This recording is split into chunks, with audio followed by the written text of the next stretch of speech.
À la page 23 du chapitre 19 de mes notes de cours, on résout une autre situation dans la section 3.2 de Séguin sur l'énergie potentielle élastique d'un ressort.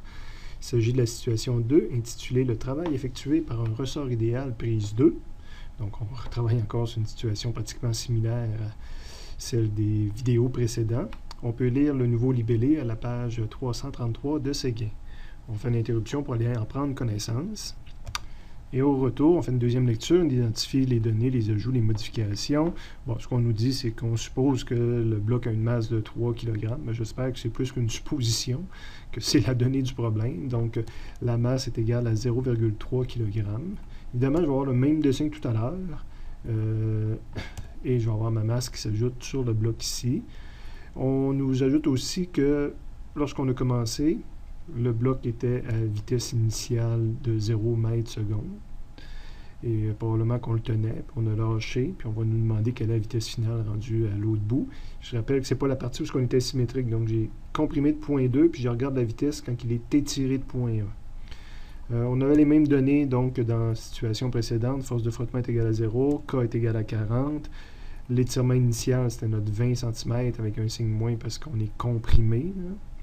Le travail, bon, on l'a déjà calculé, c'est pas une donnée du problème, c'est une donnée des calculs précédents. Le E final, ben là, c'est notre 10 cm étiré.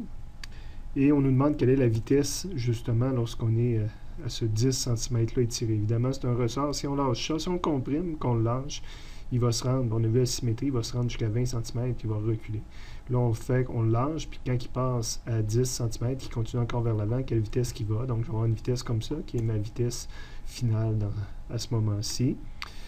Par rapport aux données du problème, le M est là, vitesse initiale 0, force de frottement 0, le K sur le ressort, étirement initial ici, oméga R, pas oméga, mais WR, je peux le mettre là, l'étirement final ici, puis ma vitesse finale, on l'a. Bon, la stratégie, excusez, quand on fait des calculs de vitesse ou de hauteur d'objet en utilisant l'énergie, est à peu près toujours la même. Donc, on va aller voir les résumés. Donc, la première page du résumé, chapitre 19, on a nos définitions en haut, puis le théorème de l'énergie cinétique, là, appliqué au cas où on a seulement un travail fait par un ressort. Donc, on va utiliser souvent cette équation-là, cette équation ou cette équation-là, les deux ici à la fin, qui sont des simplifications du principe général de conservation de l'énergie. Je retourne à ma situation.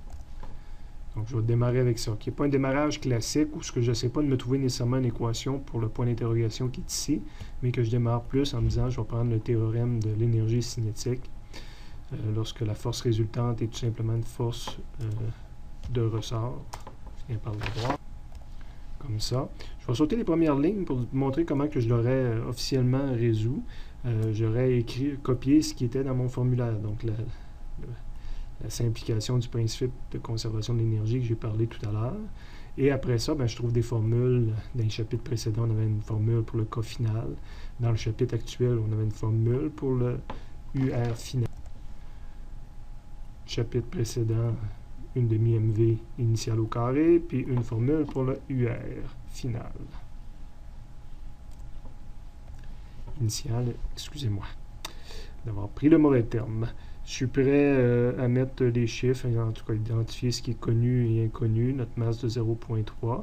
Évidemment, c'est pas comme tantôt où il y avait des masses partout puis que je peux les enlever. Là. Donc, ça ne se fait pas dans le cadre de ce genre de problème-là.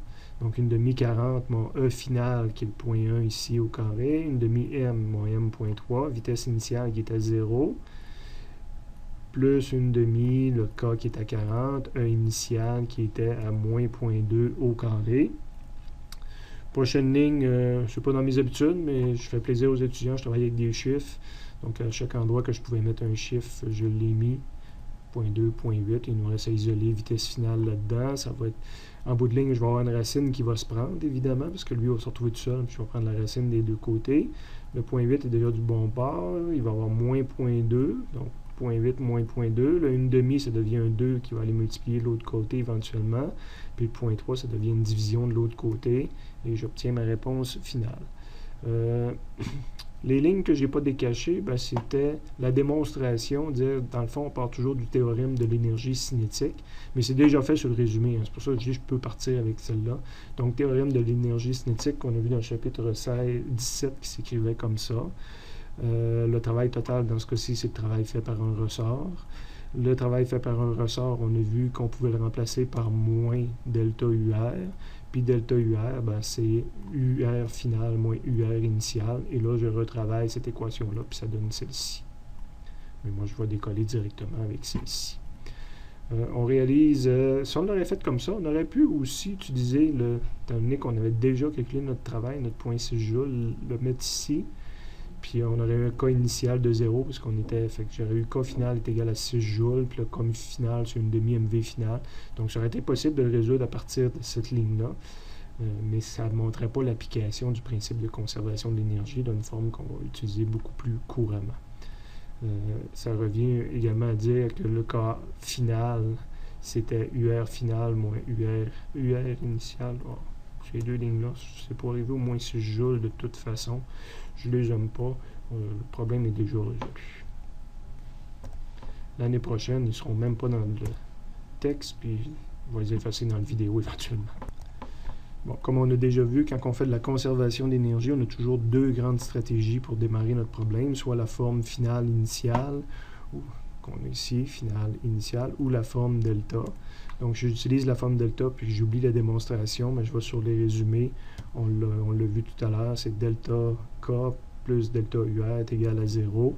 Delta K, on a déjà eu une formule pour calculer ça, c'est une demi-M vitesse finale au carré moins vitesse initiale au carré.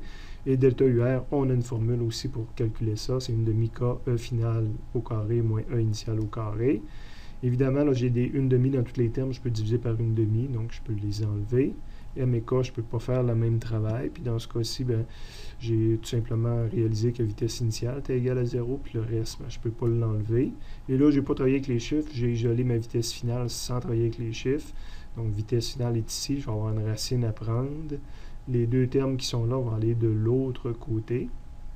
Donc, je vais avoir un moins K E final moins E initial au carré. Il reste le M qui est avec la vitesse que je vais venir diviser de l'autre côté. J'utilise ça maintenant avec des chiffres et ça me donne la même réponse de 2 mètres secondes. En haut, ce que je n'avais pas décoché, c'était la démonstration. Le vrai théorème de l'énergie cinétique, c'est ça. Delta K est égal au travail total. Delta K, dans ce cas-ci, le travail total, c'est le travail fait par un ressort. Ici, c'est une erreur. Petit r. On va changer ici aussi pour petit r. Et le delta K est égal à le travail oméga R. On a une formule qui dit que c'est moins delta UR. Des copier-coller d'ailleurs. Il n'y avait rien qui avait été changé. Et là, je les regroupe ensemble. Ça fait delta K plus delta UG est égal à 0. Personnellement, je vais partir directement avec ça.